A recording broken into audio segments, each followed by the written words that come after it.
Ko'pchiliginglar bilaman, allergiyadan rosa qiynalasizlar, allergiyaga turli xil dorilarni ishlatasizlar, turli xil burun ochuvchi spreylarni ishlatasizlar, qimmat dorilarni ishlatasizlar, lekin sizlarga ular yordam bermaydi. Yordam bersa ham o'sha paytida yoki 1 oy muddat yoki 10 kun muddatda yordam beradi.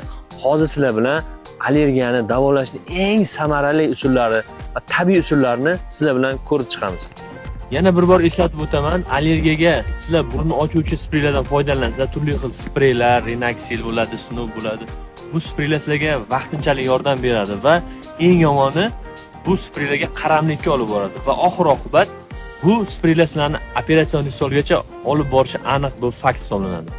Allergiyani eng zo'r tabiiy davolash usuli bu tog' bag'rlari hisoblanadi. Chunki tog'da tabiiy toza havo bo'ladi.